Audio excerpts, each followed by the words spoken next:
There we go.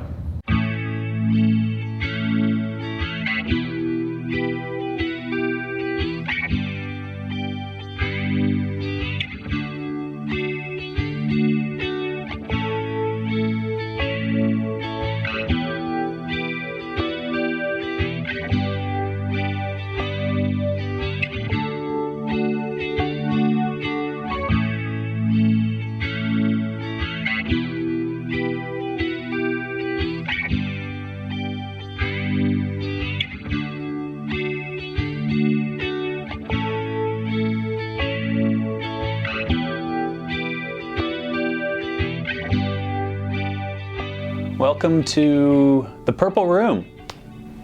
If you have a better title for it, leave a comment down below. I've created this space as sort of an auxiliary room to do acoustic stuff, as well as maybe some different gear demos like pedals and things like that, and just to have a different creative look to videos that I make for you guys. So I hope you dig the space. It's a little homage to my old studio back in North Carolina. So those of you who are like, I don't like your new studio, well, this is for you. If you'll notice, these beautiful Concord purple panels were sent to me by my friend Dan, who got in touch with me on Instagram. He runs a company called Acoustic Sound Panels, and if you want to get panels just like these, you can get 10% off an order over $100 if you use the promo code TylerRocks10. There's a link down in the description. Thanks a lot, Dan, for sending these panels.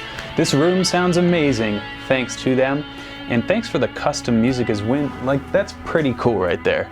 I didn't know what to expect. He said, hey, send me your logo. And I think this is just a really nice spot. And I'm gonna have two different positions in this room as far as what looks you can expect. I'll be here or over there. So I'm gonna go over there now, and we're going to get started with today's lesson on emotional chord progressions. So today I'm going to show you an emotional chord progression. I hope you have a box of tissues to wipe your tears away, because you may cry. Or maybe you're a heartless demon from the underworld, in which case you still may cry. That's how moving this chord progression is. Let's get to it.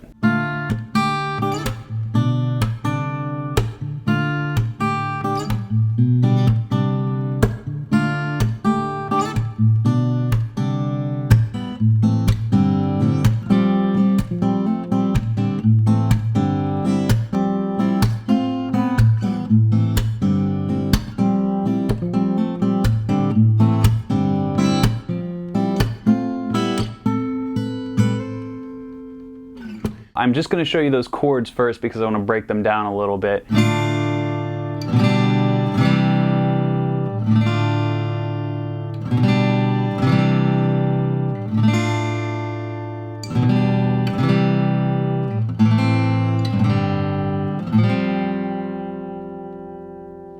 Obviously, there's not too many songs that just strum chords kind of in a boring way like that. I'm going to add interesting rhythmic elements to those chords, but I just wanted you to hear them on their own first. This is a chord progression that I came up with, and I really like it, and I'll let you know my process on how I go about identifying certain chords and figuring out different harmonic relationships between various chords, and how you can sort of have a roadmap to choose, I'm going to get off at this exit, then I'm going to get it back on the musical highway, and then I'm going to get off at this exit, and eventually I will arrive in some place that is really cool. And if you aren't familiar with music theory, I'll break it down as best I can as we move forward in this video, but if you'd like an in-depth curriculum to follow, check out Guitar Super System. It's linked right down below. And spoiler alert, this room has a lot to do with a big update coming to Guitar Super System in the coming weeks, so stay tuned for that. Breaking this down, we want to find out exactly where this is coming from and how this came to be. So the saddest of all chords, D minor, leads us to this chord here, which I consider a B minor chord, even though that's technically a B minor 7. I'm treating this like a B minor chord. The function is a B minor chord in my ear. Technically, this isn't a B minor. The notes are B, D, G, and another D. So G, B, D. This is a G major triad. But I am using the B root to move up to a C. You can just think of this as a C major chord, and this is really a C add 9. But again, I'm thinking about this in the context of D minor. In D Dorian to be specific, so if we look at the D Dorian mode,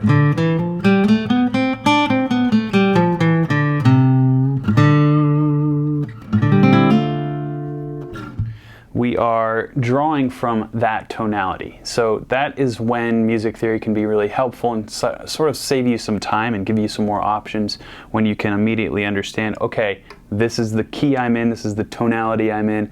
Now I know exactly what chords work and maybe which chords break the rules, and you can sort of decide which colors you want to use in which areas of your musical painting.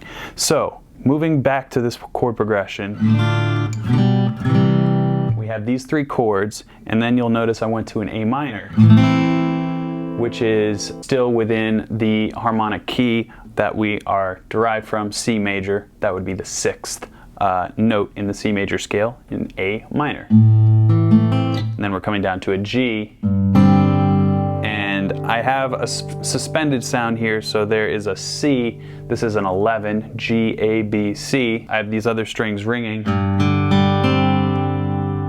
to just essentially add on top of that a couple more intervals. So there's a G, there's a D, there's the 5th, there is a G again, and there is that 11. I really like that sound. It's a very nice sound, especially when you have brand new strings on your guitar. So we have that sound, and then we're coming to one of my favorite open chords, an F add 9. So instead of just a regular F major triad in root position here, we take that middle finger off. We have this G ringing, which is our added 9th. That is pretty much the chord progression. Now, I mentioned rhythm. I'm going to show you with a little bit of embellishment what those chords can sound like and how you can make them sound a little bit more emotionally stimulating.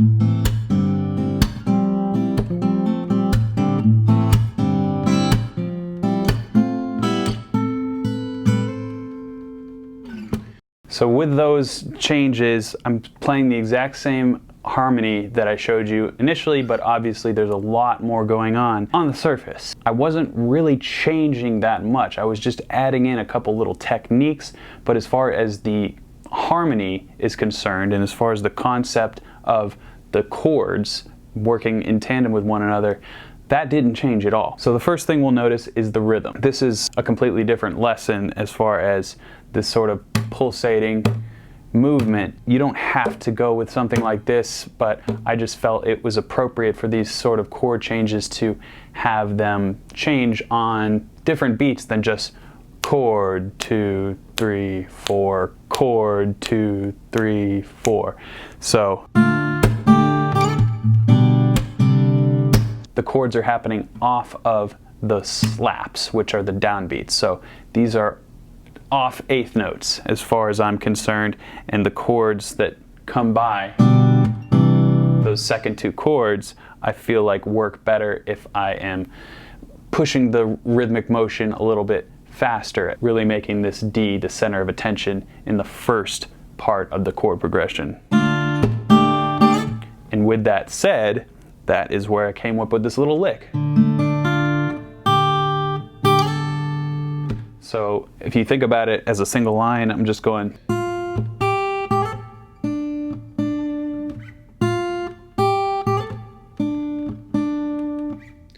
And obviously with the chords, now you can kind of pick that out with your ears now that you know what to listen for. So that is really all I was thinking as far as the chords and the melody. It's a very simple melody, but when you pair them together and you have a bit of interesting rhythmic movement, that can really change something that we started with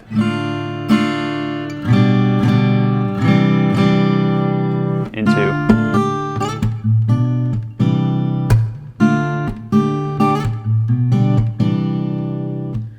Now, moving to the second aspect of this riff, we have those chords. So again, I have the same pulsing groove. Now that little thing, I don't know where I picked this up from. It's probably something inspired by like Dave Matthews or somebody like that who just has an awesome sense of interval relationships with their melody lines, and that is where I find I get a lot of inspiration regarding acoustic guitar. So this is really an acoustic lesson. It can work obviously on electric, but the percussive nature of an acoustic instrument, I think, is really interesting, especially when you have a fingerstyle thing happening like this. So without the fancy nuances, it would just be.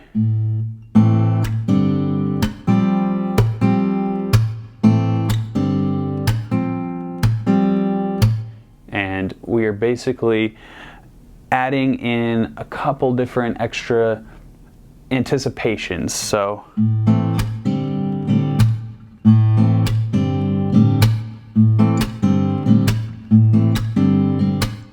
and that is compounded when we get to this F add 9, where we add that major third in. So that is really, I think, an important thing to do when you are writing a song. Unless you have the voice of an angel, which I don't, and you can sort of just rely on really basic harmony and let your voice carry the song, it's important to be able to vary your verse guitar parts and your rhythm guitar parts and vary things within those exact elements. And what I mean is the first part of this verse, if you want to call it that,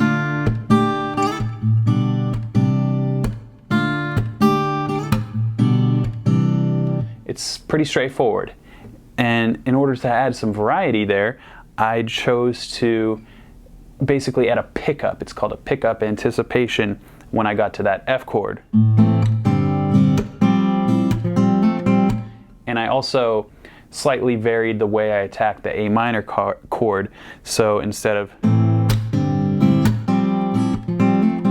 I would do the same sort of pickup. It's an 8th note pickup, however, instead of a 16th note, which I did on the F. So we have an 8th note pickup instead of just, and then here is a 16th note pickup.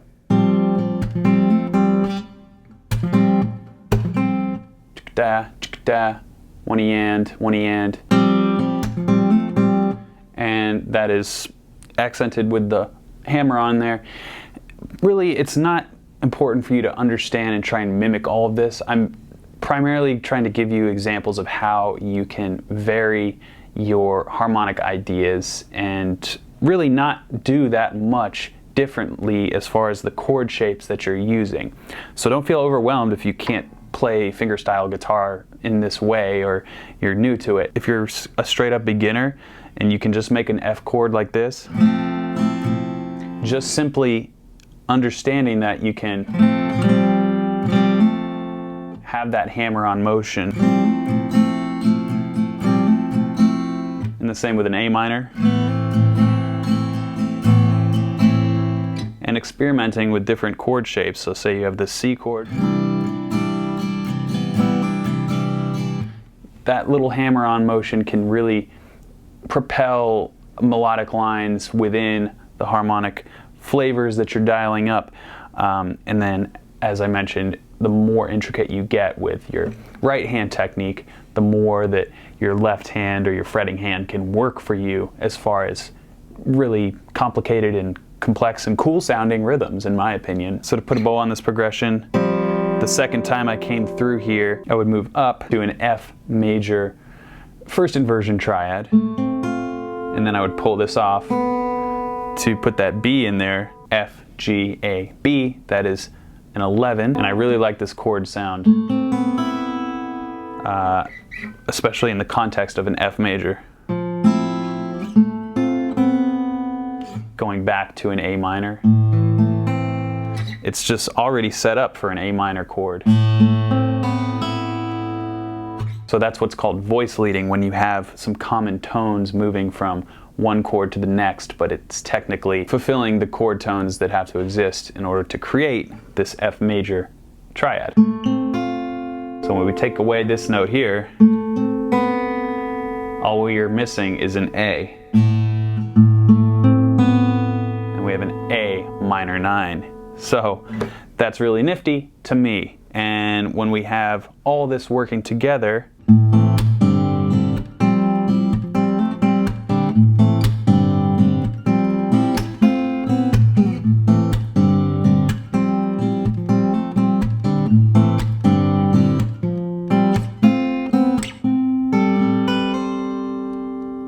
this last chord is just, again, drawing off my triad knowledge. It's an F major triad in the second inversion. I get rid of the fifth and replace that with a 9, and then I am pushing up this B to a C. So that's an 11 to a fifth. And that's just a pretty chord sound. And I really just figured that one out by, again, doing it exactly. I didn't even use music theory for this part. All I knew was that this was a triad, another chord shape I had access to, but instead of figuring out like, oh, I'm gonna add a 9 and I'm gonna find a 11, and I basically just went, this is hard to play. I'm gonna get rid of these and see if this works. It does, and then I can stretch over here, and that sounds cool. That's really all I did. I used my ear to find this last chord shape, so.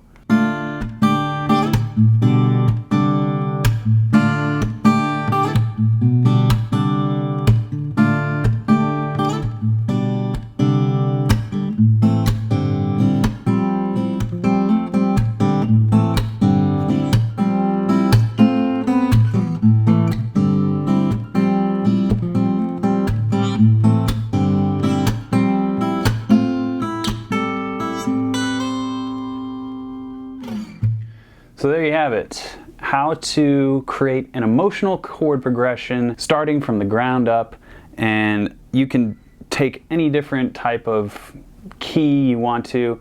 I generally suggest starting with a minor chord or a minor key, just because happy chords aren't that emotional, are they? Whatever chords you choose, just understanding that a little rhythmic variance along with thinking melodically within the chord shapes can really dictate some amazing sounding music and really emotionally moving music and chord progressions. Acoustic room like this, it just adds to the inspiration. So thanks again to acousticsoundpanels.com for sending me these great acoustic panels for my auxiliary acoustic room, the Purple Room. So far, that's the best name I've been able to come up with. Maybe if you leave a comment down below, you can give me some other suggestions. I hope you guys enjoyed this lesson. Thanks a lot for watching, and until next time, keep shredding.